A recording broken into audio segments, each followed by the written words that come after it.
pagluluto tayo ng noodle soup. Bilhin natin dito sa supermarket dito.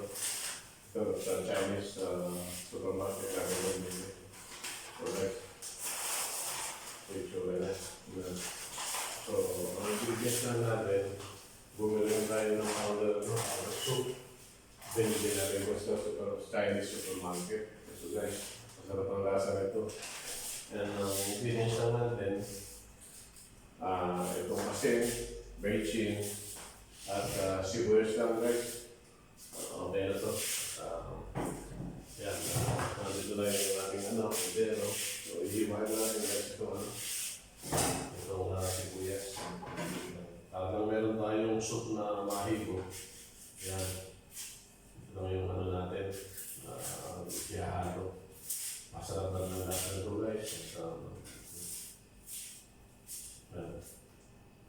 So, pagkahiwalay po sibuyas guys, lalagyan natin doon sa kaldero.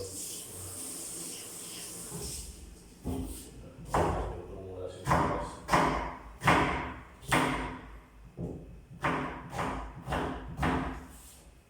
Guys, lalagyan natin sibuyas. And then, lalagyan natin ng tubig. Tubig natin guys.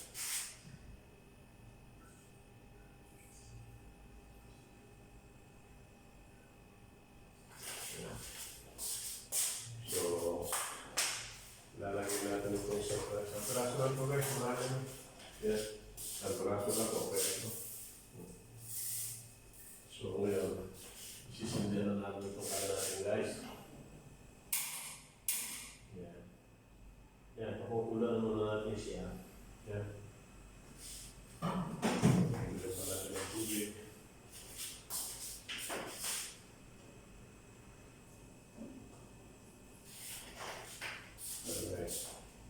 Mamaya lalagyan na natin ng bechin at asin at itong powder soup. Masarap siya guys.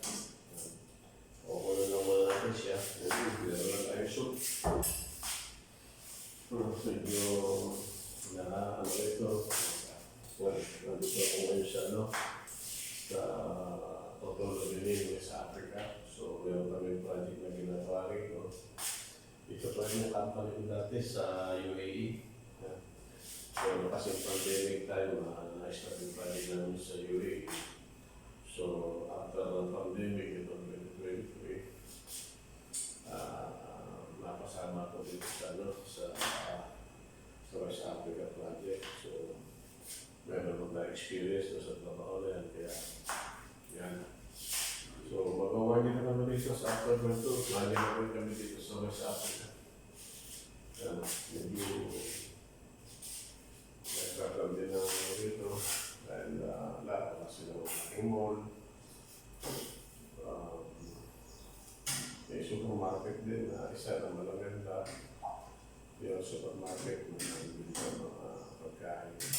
Then may mga supermarket na mga maliit. At meron sila sa supermarket na malaki yung super. Super medyo malas ng kaunti ang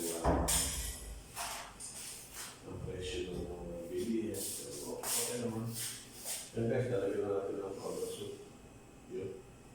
Kunti lang ito, mga asana. Lalo siya matapang.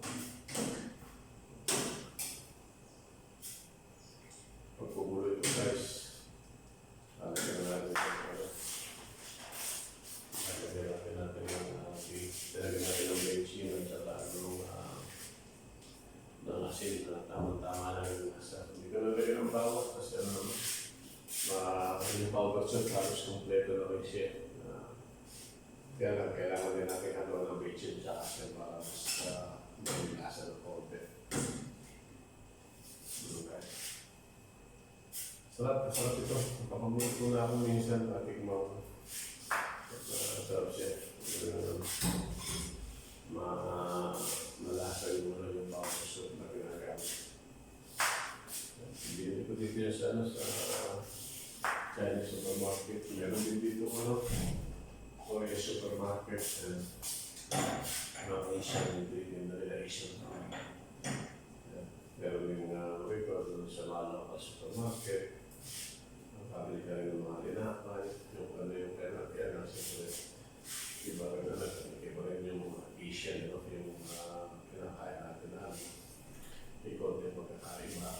Chicken, available naman sa supermarket. Meron din dito, baboy. Pabili ka ng baboy dito sa mga local market. Pabili ka 250 sipa isang kilo. Ay, 2,500 rather. Ang sa kilo ng baboy. Yun ang baka. Pero din 2,500 sipa. So around 240 sa akin kasi ang 1 sipa is 0.091 sometimes. It depende dun sa currency na yung fluctuate siya. Pero 0.091 maximum. Yung na namin 0.091. Baba na, wala pang 1 is 1. 0.01. Wala pang 0.1. Lagyan natin ng bitchin. Ang panglasa. Ayan guys. Kung ilang bitchin. Pag sumobra bitchin natin, mahilo tayo. Ayan. And then, natin ng konti kasi kailangan ingat sa asin kasi pagkagalito mga edad na medyo kung high blood na iniwasan natin. Naman ang doktor na advice lagi na less salt, no? So kaya konti-konti lang yung natin salt pag lumasa na siya. Hindi na natin siya. Lumasa na siya ng sundi. Kasi hindi na siya.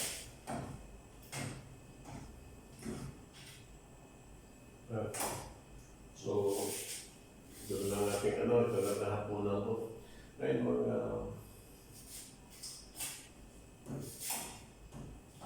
mag-aalas 6 na dito.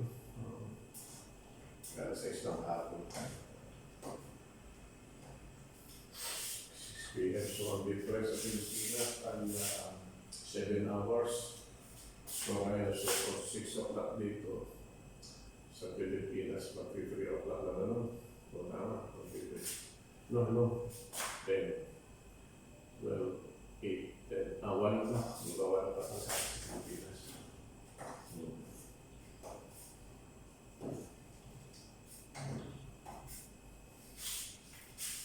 Medyo, tis-tis lang kahit malayo sa pamilya. Sa Africa. Ang biyahe rito, from Philippines to Turkey, 12 hours. And then from Turkey to here, 6 hours. So, ang biyahe natin, 18 hours. Pero merong stay over sa Turkey na 12 hours. Bago kami nag-flight ng Turkey to Abidjan to Benin. Yung matagal ng biyahe. Almost lahat 24 plus 8, 32 hours guys. Bago kami nakarating dito, 32 hours, 12 hours stay sa waiting for the train, waiting for the flight sa Turkey. Ayun. So may 12 hours and then another 6 hours and 1 hour. So lahat 12 plus 20 hours. Kasi Abidjan to Benin is 1 hour. Medyo matagal ang biyahe guys.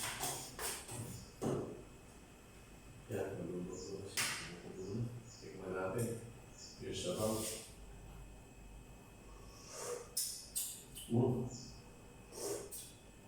Ayos siya.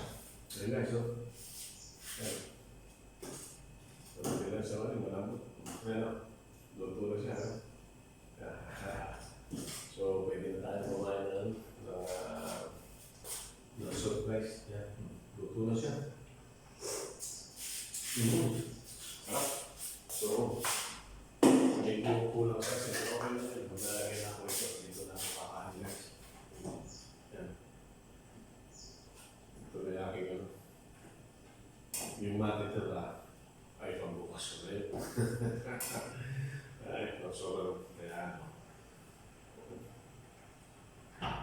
para lang sa pasit kanto sa atin, saka yung pasit noodle sa atin. Gano'n na. Kumulo siya in 5 minutes. Yan na. Yan guys, ito yung ating menu for tonight. Ha? Yan. Okay ko. So guys, ito na. Yan, kakain muna tayo guys. So, pasamantan tayo. Hanggang dito na muna yun natin, yung plan natin sa pag-video. So, maraming salamat guys sa pag-panonood ng aking vlog.